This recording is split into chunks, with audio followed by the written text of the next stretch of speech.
Welcome to Veteran Speak. This is a special series from El Shaddai Christian Ministries. We are here to talk about the hidden wounds of war. Today, we go beyond the physical scars that everyone can see. We look deeper. We explore the spiritual pain that many soldiers carry in silence. This pain has a name. It is called moral injury. It is a wound that does not bleed but runs deep into the very core of a person's being. It is the heavy weight of guilt. It is the shadow of shame. It is the endless search for peace after experiencing things that defy easy answers. This is the story of the war within the soul. Many heroes return from the battlefield with medals on their chests. They carry memories of courage and sacrifice, yet some carry a burden that is invisible to the outside world. This burden is not a sign of weakness, it is a testament to their humanity. It is the consequence of facing impossible choices in moments where right and wrong are blurred. Moral injury arises from these moments. It is the internal conflict that erupts when an individual's actions, or the actions they witnessed, violate their deepest moral beliefs. This is a profound and personal struggle, one that often isolates them from the very people they fought to protect. We must talk about this. We must bring this silent suffering into the light. For too long, the conversation about veterans' health has focused primarily on physical injuries and the anxieties of post-traumatic stress. While those are critically important, they do not tell the whole story. Moral injury is different. It is not about fear of harm, but about the soul's reaction to harm done. It is a crisis of conscience. It is a wound that questions a person's goodness, their faith, and their place in the world. Ignoring this dimension of pain leaves many veterans feeling misunderstood and utterly alone in their struggle for wholeness. Our goal today is to open a door to understanding. We want to create a space where these difficult truths can be spoken. We want to listen to the voices of those who have lived it.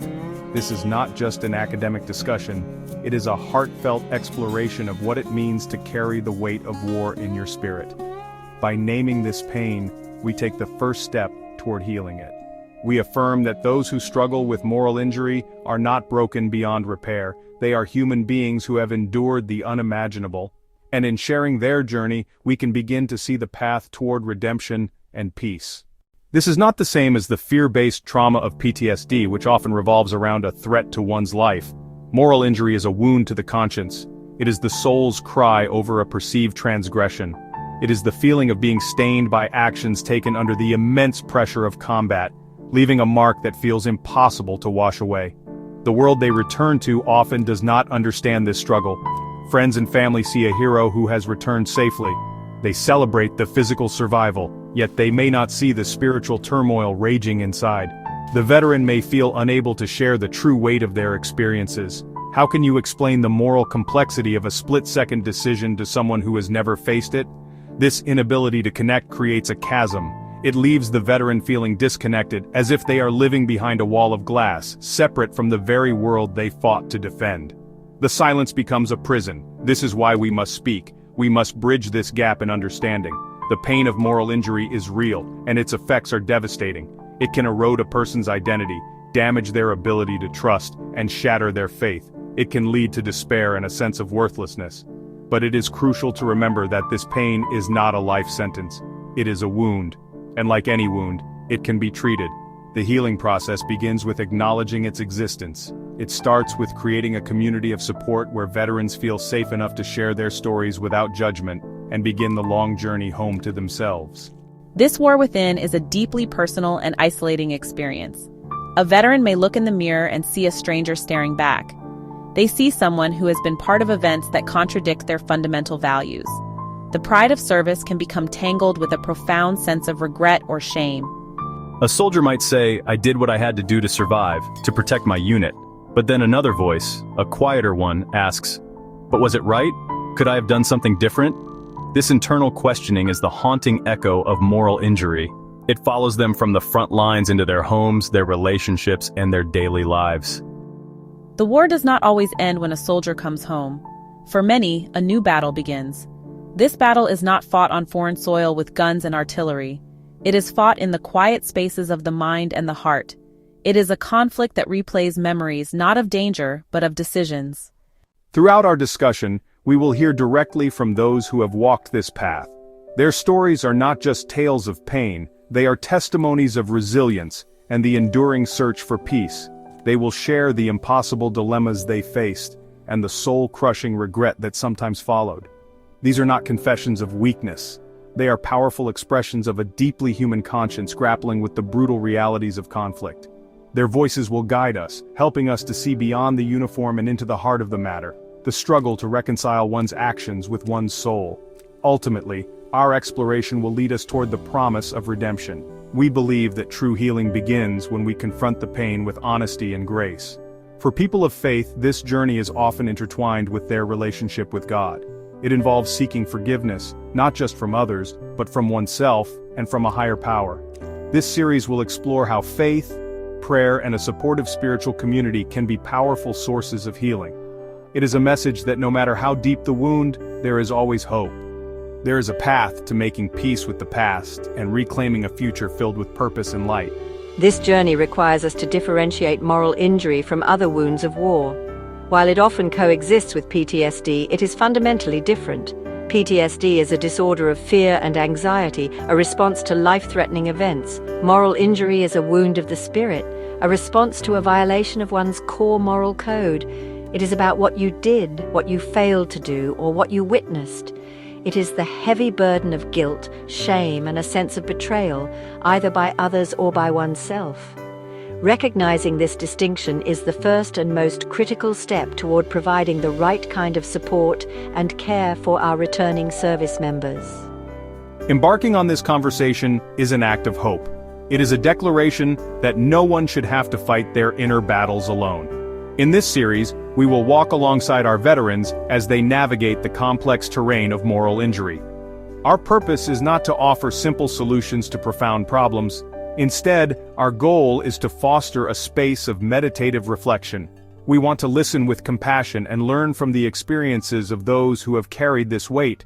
We believe that by understanding the nature of this wound, we can better support the path to healing, a path paved with truth, grace, and community.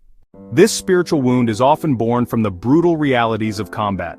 A soldier might be ordered to take an action that results in unintended civilian casualties. A medic may have to make an impossible choice about who receives care and who does not. A service member might witness acts of betrayal or cruelty that they are powerless to stop. These are not just difficult moments. They are moments that can fracture a person's identity. The individual who went to war, believing in their own goodness and the righteousness of their cause, can feel like a stranger to themselves afterward. They are left grappling with the question, am I still a good person after what I have seen, after what I have done? The essence of moral injury is this profound internal conflict. It is a clash between one's moral code and the harsh demands of a situation. The resulting pain is not about fear for one's own life, but about the damage done to one's own spirit. It is the weight of feeling responsible for a negative outcome, even if the choice was made under extreme duress or with limited information. This feeling of transgression can become a heavy cloak of shame, isolating the veteran from others. They may feel that if people knew the truth of their experiences, they would be judged, rejected, or seen as monstrous. This fear keeps the wound hidden, where it can fester in silence. Therefore, defining moral injury is the first step toward compassion. It requires us to look beyond simplistic labels and understand the moral complexity faced by those in uniform. It is a wound to a person's character, their sense of humanity, and their relationship with the world. It is the persistent feeling of having failed oneself or others in a way that feels unforgivable. This is not about weakness. It is about having a conscience that is sensitive enough to be wounded. Acknowledging this pain validates the veteran's experience and opens the door to a conversation about healing, forgiveness, and the long journey back to spiritual wholeness. Imagine having a compass inside you, one that has always pointed true north, guiding your sense of right and wrong. Moral injury is what happens when circumstances force you to walk in a direction that shatters that compass. The needle spins wildly, leaving you lost in a wilderness of guilt and self-recrimination. To understand moral injury, we must first recognize what it is not. It is not simply a bad memory. It is not the natural sadness that comes from witnessing loss. Moral injury is a deeper, more searing wound. It is a violation of the soul. It happens when a person is forced to participate in, witness, or fail to prevent acts that go against their most deeply held moral beliefs and ethical principles. The path to healing from moral injury is not about desensitizing oneself to a memory. It's about confronting the moral questions head-on. It involves exploring feelings of guilt and shame in a safe and non-judgmental space. It often requires a journey towards self-forgiveness, making amends and reconnecting with a moral framework that can bring peace. For many, this is a spiritual journey, one that engages with questions of sin, grace, and redemption. By recognizing moral injury for what it is, a wound of the soul, we can begin to offer the spiritual and emotional support that is truly needed. This distinction has, some really profound implications for healing. Treating moral injury as if it were PTSD can be ineffective and, honestly, even harmful. Traditional PTSD therapies often focus on managing fear responses and processing traumatic memories to reduce their emotional power. However, you can't simply manage a crisis of conscience. You can't process a deep-seated feeling of guilt as if it were just an overactive fear response. Trying to do so can make the veteran feel misunderstood and invalidated, as if their legitimate moral pain is being dismissed as a mere symptom of a disorder. The wound of moral injury requires a different kind of medicine. Understanding this difference allows us to provide more effective and compassionate care. Moral injury, on the other hand, is not rooted in fear, but rather in guilt, shame, and a sense of betrayal. It's a wound to the conscience, not the nervous system. The core emotions are centered on a person's sense of right and wrong. The distressing memories aren't necessarily about the danger one faced, but about the moral lines that were crossed. A veteran with PTSD might be haunted by the memory of a roadside bomb exploding. A veteran with moral injury might be haunted by the decision they had to make in the seconds that followed. The question that torments them isn't, will I be harmed? But have I caused harm? Or have I become someone I no longer recognize? It's critically important to draw a clear line between moral injury and post-traumatic stress disorder, or PTSD. While they can look pretty similar on the surface and often exist at the same time, their roots are, honestly, fundamentally different. PTSD is primarily a fear-based anxiety disorder. It's the mind and body's response to having experienced or witnessed a life-threatening event. Its symptoms like flashbacks, hypervigilance, and avoidance are really driven by a brain that's stuck in survival mode, constantly perceiving danger even when there isn't any. The core emotion of PTSD is terror. It's the fear of imminent harm, relived over and over again. Recognizing these signs is the first step toward healing. These aren't flaws, they're desperate attempts to cope with unbearable pain. Some turn to self-destructive behaviors, seeking escape or punishment for their perceived failures. For many, faith is shaken. The comfort of belief is replaced by emptiness and isolation. Trust erodes, first in others, then in yourself. Relationships become distant and the world feels unsafe. Guilt and shame linger, not as passing feelings, but as deep convictions of unworthiness. Moral injury is a silent burden, reshaping how a person sees themselves and the world. Silence and isolation follow, as the weight of that moment grows in the dark. Finding a voice, breaking the silence, is the first step toward light.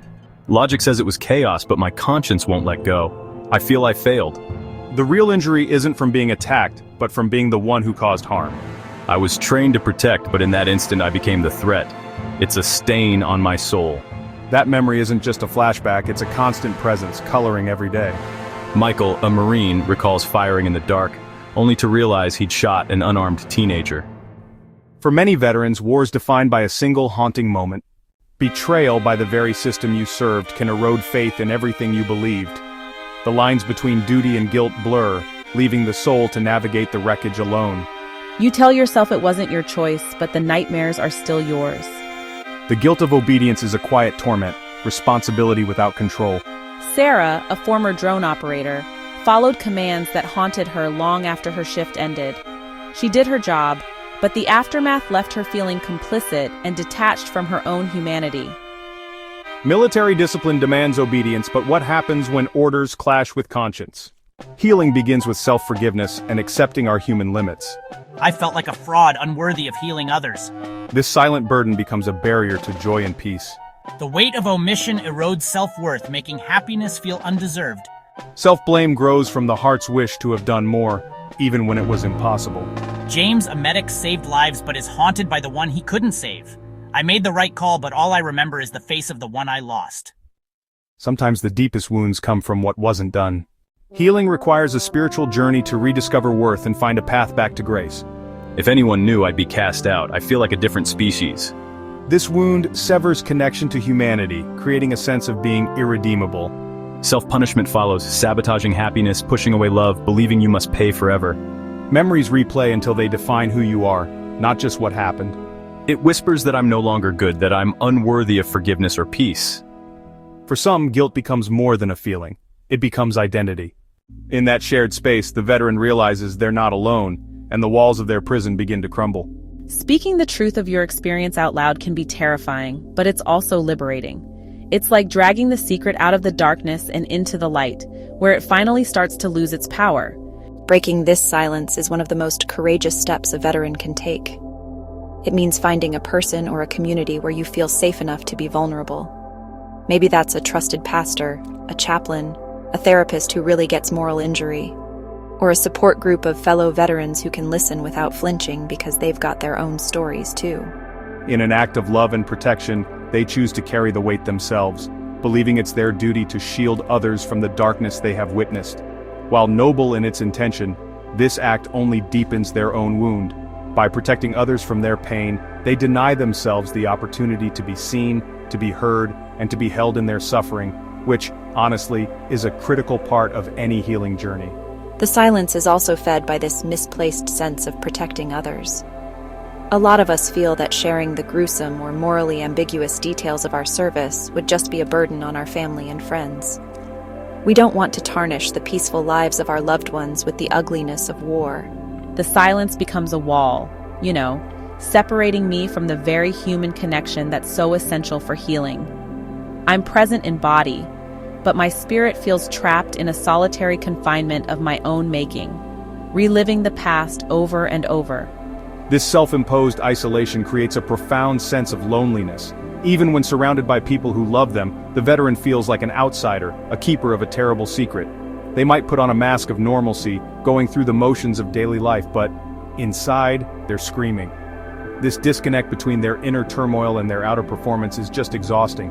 It reinforces the belief that no one could possibly understand what they're going through. The fear of judgment, misunderstanding, or even horror from loved ones becomes a powerful deterrent. So many veterans just decide it's better to say nothing at all, to bear the immense burden completely alone. Sometimes it feels like my experiences are just so far outside the realm of normal life that I can't even begin to share them. I mean, how do you explain the moral complexities of a firefight to a friend over coffee? Or how do you describe the weight of a decision that resulted in death to a family that only wants to celebrate your return? The spiritual struggle of moral injury is almost always fought in silence. This silence isn't, a choice born of strength or stoicism, but really, it's a prison built from shame and fear. For many, this means finding a new, more mature understanding of God, one who isn't distant from suffering but present within it. It's a painful and often lengthy process of wrestling with God, much like Jacob in the scriptures, and emerging not with easy answers, but with a deeper, more resilient faith that can withstand the darkest of nights. Navigating this crisis of faith is a critical part of the spiritual struggle. It's not about finding simple answers to complex theological questions. It's about creating a space where doubt, anger, and questioning are allowed. It's a journey of reconstructing a faith that's strong enough to hold the reality of suffering and human fallibility. This anger is often a mask for deep spiritual pain and confusion. It's the cry of a wounded soul trying to make sense of a broken world that no longer aligns with their beliefs. They may reject their faith entirely, seeing it as a collection of naive platitudes that have no place in the real world they have experienced. But this rejection isn't a sign of a hardened heart. It's the mark of a heart that's been broken by what it has endured. The crisis may also manifest as anger toward God. A veteran might feel betrayed by the divine power they trusted to protect them and guide them. They followed the rules, they prayed, they believed, and yet they were led into a moral abyss. This loss of a spiritual connection can be devastating, as the primary source of hope and meaning in their life is suddenly gone. They're left spiritually adrift, grappling not only with their own actions, but with a universe that now seems indifferent or even hostile. This spiritual rupture can lead to a feeling of profound abandonment. The veteran may feel that God has forsaken them on the battlefield, or worse, that they have become so stained by their actions that they're now cut off from God's grace. Prayer may feel empty, and religious services can become a source of pain rather than comfort, as the messages of peace and forgiveness feel impossibly distant from their own experience. The veteran is left asking agonizing questions for which there are no easy answers. Where was God when my friend died? How can a good God allow such suffering? Am I still worthy of God's love after what I have done? These questions strike at the very heart of their spiritual identity. For many service members, faith is a source of strength, a moral anchor in the chaotic seas of deployment. They might carry a deep belief in a just and loving God, in a world where good ultimately triumphs over evil. But the brutal realities of war can shatter this foundation. Witnessing or participating in events that seem senseless, cruel, or profoundly unjust can trigger a deep crisis of faith. Ultimately, speaking the truth is an act of reclaiming one's narrative. For too long, the story of moral injury has been defined by shame and self-condemnation. Through truth-telling, the veteran can begin to reframe their experience, not just as one of moral failure, but as one of survival, of a sensitive conscience grappling with impossible circumstances. It's the first step toward integrating the past into a larger life story, one that doesn't ignore the darkness but also makes room for light, growth, and the possibility of a future that's not defined by the worst moments of the past. It is truly the brave beginning of a journey toward wholeness. The details might be different, but the emotions, the guilt, the feeling of being stained, the loss of self, those are universal. This shared recognition is incredibly healing. It breaks down the lie that your pain is unique and monstrous. Instead, it shows that your struggle is a profoundly human response to an inhuman situation, and it creates a sense of brotherhood and mutual support that's just so important for the journey ahead. In a supportive community, especially one grounded in faith, truth-telling becomes a shared sacrament. When one veteran has the courage to share their story of moral conflict, it gives permission for others to do the same. They quickly discover they're not alone in their struggle. The listener's role isn't to offer solutions or easy platitudes, but just to bear witness, to hold the pain with the veteran and to affirm their inherent worth, even when the truth is hard to hear. This act of compassionate listening is, honestly, a powerful antidote to the poison of shame. Speaking the unspoken truth is really the beginning of liberation. For months, even years, the wound has festered inside, the story looping endlessly in your mind, growing more distorted and powerful with each repetition. But by speaking it out loud to someone you trust, the story starts to change. It moves from being a secret, shameful part of who you are to being an experience that can be looked at and understood. It requires finding a safe and compassionate space, a sanctuary where the darkest corners of your experience can be brought into the light without fear of judgment. Maybe that's with a trusted chaplain, a therapist, or within a community of fellow veterans who understand the language of this hidden war. The first step on the path to healing from moral injury is, honestly, one of immense courage. It's the decision to break the suffocating prison of silence. This act, often called truth-telling, isn't just about recounting war stories. It's the sacred and terrifying process of giving voice to the guilt, shame, and moral pain that's been carried alone for so long. After the truth has been spoken, the journey toward healing moves into the difficult but, essential terrain of forgiveness. This is often a threefold path: forgiving others, forgiving God, and perhaps most challenging of all, forgiving oneself. Forgiving others may involve letting go of the anger and betrayal felt toward leaders who gave difficult orders, or a system that put them in a morally compromising position. It is not about condoning the action, but about releasing the hold that bitterness has on one's heart. It is a conscious decision to stop allowing the past actions of others to poison the present, an act of freeing oneself from the chains of resentment so that peace has a chance to take root. The path can also lead to a place of wrestling with and forgiving God. Many veterans feel a deep sense of spiritual abandonment or anger at a God who they believe allowed terrible things to happen. Working through this requires an honest and raw form of prayer, a willingness to cry out in doubt and pain. It involves moving beyond a simplistic faith to a more mature understanding of a God who does not promise a life free from suffering, but promises to be present within it. Forgiveness here is about reconciliation, about letting go of the need for easy answers and opening oneself up to a relationship with the divine that is strong enough to hold the complexities and sorrows of life. The most formidable mountain to climb on this journey is often self-forgiveness. A veteran burdened by moral injury may be able to extend grace to others and to God, yet still see themselves as unforgivable. They hold themselves to an impossible standard, trapped in a cycle of self-punishment. The Christian faith offers a powerful counter-narrative to this. The scripture from Isaiah chapter 1 verse 18, "Though your sins are like scarlet, they shall be as white as snow," is not just a poetic phrase. It is a profound promise of redemption. It speaks to a grace that is bigger than our failures, a love that is not earned by our perfection but is freely given, capable of washing away the deepest stains. Accepting this grace is an act of faith and humility. It means believing that one's worth is not defined by their worst actions, but by their identity as a beloved child of God. It requires internalizing the truth that the sacrifice of Christ was meant for precisely these kinds of deep, seemingly unforgivable wounds. This is not a one-time event, but a daily practice of choosing to believe in one's own redemption. It is the slow, deliberate work of replacing the voice of self-condemnation with the voice of grace, learning to see oneself not as a monster, but as a forgiven human being who is worthy of peace and a new beginning. Section 2, the grace of forgiveness, self, others, and God. Ultimately, finding redemption means embracing a future filled with hope.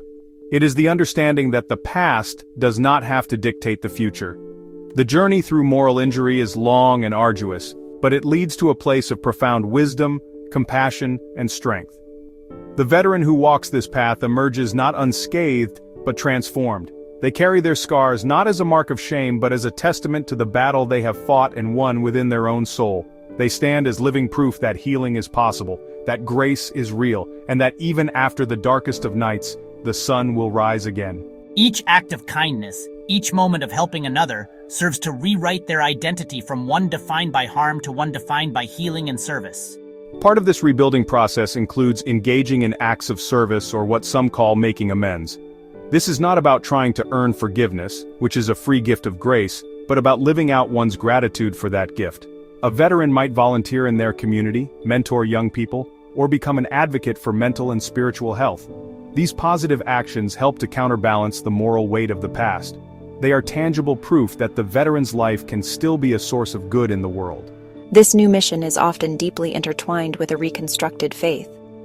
The crisis of faith born in the crucible of war does not have to be the end of the story. It can be the beginning of a more resilient, compassionate, and authentic spiritual life. A veteran may find a new home in a church community that is not afraid of hard questions and that practices radical welcome. They may discover a new depth in prayer, one that is less about asking for things and more about quiet communion and listening for God's guidance. This rebuilt faith is not fragile. It has been tested by fire and has emerged stronger, able to provide a solid anchor for their new life of purpose. For many veterans, this involves turning their painful experiences into a source of strength and service for others. They discover that their unique understanding of this deep wound equips them to help fellow veterans who are still lost in the darkness. By becoming a guide for others, they find that their own suffering has been redeemed and given a new life-giving purpose. With the foundations of truth-telling and forgiveness laid, the final stage of healing involves rebuilding a life of purpose and meaning. Moral injury can leave a person feeling adrift, stripped of their identity, and unsure of their place in the world. The path forward is about finding a new mission. We have walked through the shadowed valley of moral injury. We have listened to the voices from the battlefield and felt the weight of the war within the soul. We have seen how guilt can become a prison, and how silence can amplify the pain. But our journey does not end in the darkness. It leads us here, to the edge of a new day, to a conclusion that is not an ending but a beginning. The path forward from moral injury is real. It is a journey that requires immense courage, unwavering honesty, and a willingness to accept grace. It is not an easy path, but it is a path paved with hope, leading toward the light of healing and wholeness. The journey forward is a deeply personal one, unique to each veteran who walks it. There is no simple map, no one-size-fits-all solution. Yet the landmarks are consistent. The journey begins with the brave step of speaking the truth. it moves through the difficult terrain of forgiveness, learning to extend grace to others, to God, and most importantly, to oneself. It is a process of slowly dismantling the identity built on shame and replacing it with an identity rooted in inherent worth and belovedness. This transformation is not quick. It is a gradual dawning, like the sun rising slowly over the horizon, chasing away the long shadows of the night and revealing the landscape in a new, more gentle light. This journey is an affirmation that healing is possible. The wounds of the soul, though deep and painful, are not a life sentence of despair. They can be tended to. They can be healed. This truth stands as a defiant beacon against the lies that moral injury tells, the lie that you are broken beyond repair, the lie that you are unforgivable, the lie that you must carry this burden alone for the rest of your days. The journey forward proves these lies wrong. It is a testament to the resilience of the human spirit and the boundless power of grace to restore what has been broken. Every veteran who takes a step on this path is a living story of hope. We must hold on to this hope both for ourselves and for those we seek to support. The concept of moral injury can feel overwhelming, its pain immense. But the promise of healing is just as powerful. It is a promise that the past does not have to hold the future captive. It is a promise that a person can make peace with their most difficult moments and emerge with a newfound wisdom and compassion. The journey forward is not about erasing the past, but about integrating it into a larger story of redemption. It is about learning to carry the scars not as a source of shame, but as a reminder of the profound battles fought and the incredible strength found within. This redemption is not just a spiritual idea, it is a lived reality. It is seen in the life of every veteran who finds the courage to seek help, to share their story, and to begin the journey of healing. It is seen in the rebuilding of a life of purpose, where past pain is transformed into a source of empathy and service. It is the ultimate answer to the despair of moral injury. It is the good news that no one is a lost cause. There is always a path back home. There is always healing for the soul. There is always hope. You are not alone, and there is redemption waiting for you. Accepting this promise is an act of faith. It requires letting go of the need to punish oneself and daring to believe that you are worthy of forgiveness. It means trusting that the grace offered to you is real and that it is sufficient even for you. For many, this is the hardest step. The voice of self-condemnation can be loud and relentless, but the voice of God's love is patient and persistent. It whispers through scripture, through the kindness of a friend, through the quiet moments of prayer. It invites you to lay down your heavy burden at the foot of the cross and to receive a peace that the world cannot give, a peace that can finally quiet the war within your soul. This is the message of Isaiah chapter 43 verse 1. Fear not, for I have redeemed you, I have called you by name, you are mine. This is a divine declaration that your identity is not sinner or failure, but redeemed and beloved. In the Christian faith, this promise is embodied in the person of Jesus Christ, who came to seek and save the lost and to offer a grace that is greater than any sin, a mercy that can wash away the deepest stain of scarlet. This promise directly confronts the isolation that moral injury creates. The core feeling of this wound is one of profound loneliness, the belief that you are uniquely flawed and separated from God and humanity. The promise of redemption says, you are not alone. God has not abandoned you in your pain. He is with you in the depths of your struggle, meeting you in your place of shame and offering a way out. At the heart of our message is a promise. It is the promise of redemption. This is a word that carries immense weight, especially for those who feel they are beyond its reach. Redemption is the act of being bought back, of being reclaimed from a place of loss and despair. For the veteran struggling with moral injury, it is the promise that your story is not over. It is the assurance that your worst moment does not define your entire life. Thank you for watching. Please like this video, share it with someone who needs to hear it, and subscribe for more conversations that matter. And finally, if you are a veteran who recognized your own story in these words, our call is for you. Please do not continue to fight this war alone. There is help, and there is hope. Reach out. Talk to a trusted pastor, a chaplain, a therapist, or a fellow veteran. Visit our website, elshaddaichristian.com, to find resources and connect with a community that cares. You have served with honor. You have carried an impossibly heavy burden. Now it is time to let others help you carry it. It is time to heal. For families and friends, the call is to listen with love. You may not understand the experience, but you can offer the powerful gift of your presence. It means being patient. It means putting aside your own discomfort to create space for their pain. It means educating yourself about moral injury so you can respond with empathy instead of judgment. Reassure them of your love and their inherent goodness. Remind them that their actions in war do not negate the person you know and cherish. Your steadfast support can be the anchor that keeps them from being swept away by the tides of guilt and shame. You can be their living, breathing reminder of grace. We must become a people who are willing to listen without flinching, to love without condition, and to walk alongside our veterans on their long journey home. This is our duty. This is our ministry. For our churches, this means being prepared to engage with the hard questions of faith and doubt.